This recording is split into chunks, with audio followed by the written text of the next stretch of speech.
बड़ी खबर बीजेपी के लोकसभा चुनाव पर। ये एक्सक्लूसिव ब्रेकिंग अब आपके सामने, जहां इस बार ज्यादा सीटों पर चुनाव लड़ेगी बीजेपी। आपको बता दें, फरवरी के पहले हफ्ते तक बीजेपी की पहली लिस्ट भी संभव है और पहली लिस्ट में प्रधानमंत्री मोदी और अमित शाह का नाम संभव बताया जा रहा है। हालांकि चुनाव तारीखों से पहले उम्मीदवारों के नाम के ऐलान को लेकर बड़ी खबर आई है, जहां पहली लिस्ट में 164 सीटों के नाम का ऐलान संभव है। साथ ही जिस तरीके से बीजेपी लगातार एक रणनीति के तहत सब कुछ कैटेगराइज करती आ रही है, उसके मुताबिक खबर यह है कि सी और डी कैटेगरी में 80-80 सीटों के नाम बताए जा रहे हैं, जबकि 40 मंत्रियों को कमजोर सीटों की जिम्मेदारी मिल रही है।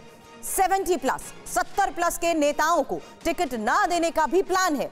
3 बार से लगातार जीत रहे एमपी के टिकट कट सकते हैं। तो मिशन 2024 को देखते हुए बीजेपी जिस तरीके से प्लान तैयार कर रही है, इस बारे में अपने सहयोगी के साथ चर्चा करने से पहले इंफॉर्मेशन वॉल का मैं रुख करूंगी, क्योंकि यहां पहली लिस्ट में 164 उम्मीदवारों के नाम संभव बताए जा रहे हैं। दूसरी इंपॉर्टेंट इंफॉर्मेशन यह है कि जो सीटें बीजेपी आज तक नहीं जीती है, पहली लिस्ट में उन सीटों पर उम्मीदवारों का ऐलान हो सकता है। फोकस किया जा रहा है इन सीटों पर। हालांकि 164 सीटों का क्लस्टर बनाकर बड़े नेताओं को जिम्मेदारी भी मिली है और इन सीटों को सी और डी कैटेगरी में बांटा गया है। इंपॉर्टेंट यह भी है कि 80-80 सीटों की 2 कैटेगरीज बनाई गई हैं, 2 श्रेणियां बनाई गई हैं। 40 मंत्रियों को इन सीटों की जिम्मेदारी भी दी गई है। हालांकि हर मंत्री के जिम्मे 2 से 3 सीटें आ रही हैं और जिस तरीके से बीजेपी कमर कस रही है, आपको बता दें 50% वोट हासिल करने का टारगेट रखा गया है। अब एक और इंफॉर्मेशन आपके सामने उस लिहाज से, जहां जनवरी के अंत में या फरवरी के पहले हफ्ते में बीजेपी की पहली लिस्ट की भी उम्मीद है। दूसरी इंपॉर्टेंट बात यह कि चुनाव आयोग की घोषणा से पहले ही बीजेपी अपने उम्मीदवार भी फाइनल कर रही है।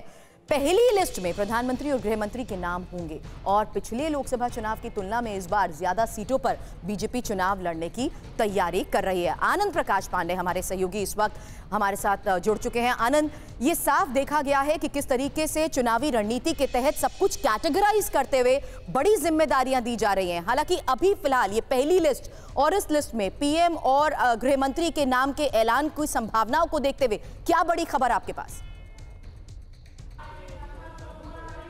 जी देखिए, जब 10 साल सत्ता में रहने के बाद आप तीसरी बार मैंडेट लेने के लिए जनता के पास जाते हो तो आपको बड़ी तैयारी करनी पड़ती है। और यही वजह है कि बीजेपी ने प्रधानमंत्री नरेंद्र मोदी की अगुवाई में, अमित शाह के रणनीतिक कौशल की अगुवाई में ये पूरी तैयारी कर लिया। और बीजेपी की तैयारी ये है कि जिस तरह छत्तीसगढ़, मध्य प्रदेश के जो विधानसभा चुनाव हुए थे, यहाँ पर बीजेपी ने जो कमजोर सीटें थी उनके प्रत्याशियों के नाम बहुत जल्दी अनाउंस कर दिए थे। उन्होंने चुनाव की तारीखों की घोषणा के इंतजार तक नहीं किया। तो उसका फायदा ये होता है कि उसमें से ज्यादातर सीटें बीजेपी जीती थी, क्योंकि बीजेपी के जो उम्मीदवार थे उनको एक लंबा वक्त मिल गया था चुनावी तैयारी करने का, जनता से कनेक्ट करने का और बीजेपी कार्यकर्ताओं के साथ बैठक करने का।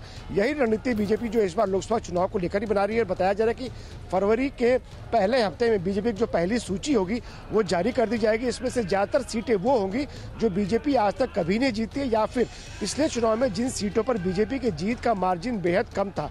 और साथ ही साथ इस बार बीजेपी ज्यादा सीटें भी लड़ेगी। उसकी वजह यह है कि एक तो सहयोगियों की संख्या कम हुई है और दूसरा ये कि बीजेपी का जो विस्तार था पूरे देश भर में वो बढ़ा है। नॉर्थ ईस्ट से लेकर साउथ तक बीजेपी ने जिस तरह से रीच आउट किया है, तो बीजेपी का विस्तार हुआ है। तो ऐसे में बीजेपी की कोशिश है कि ज्यादा से ज्यादा सीटें इस बार लड़ी जाए। और तीसरी बात यह है कि जो बड़ी सीटें हैं जहां से विपक्ष के बड़े नेता चुनाव लड़ते हैं, मसलन हैदराबाद से ओवैसी हो गए, रायबरेली से सोनिया गांधी, बारामती से सुप्रिया सुले, तो ऐसी जो बड़ी सीटें हैं जो कि बीजेपी आज तक नहीं जीती है और जहां से विपक्ष के कद्दावर नेता है, तो ऐसी सीटों पर बीजेपी पहले उम्मीदवारों का नाम का ऐलान करेगी, ताकि उम्मीदवार जाके जनता के बीच में बैठ के कर सके, कार्यकर्ताओं के साथ रणनीति बना सके और ज्यादा से ज्यादा वोटर्स तक अपनी पहुंच बना सके। लेकिन एक क्विक जवाब मैं आपसे आनंद चाहूंगी, लोकसभा चुनावों की तारीखों का ऐलान कब संभव है? क्योंकि इसमें इंपॉर्टेंट यही है कि चुनाव आयोग के ऐलान करने से पहले ही बीजेपी अपने कैंडिडेट्स के नाम फाइनल करते हुए उनका ऐलान कर रही है।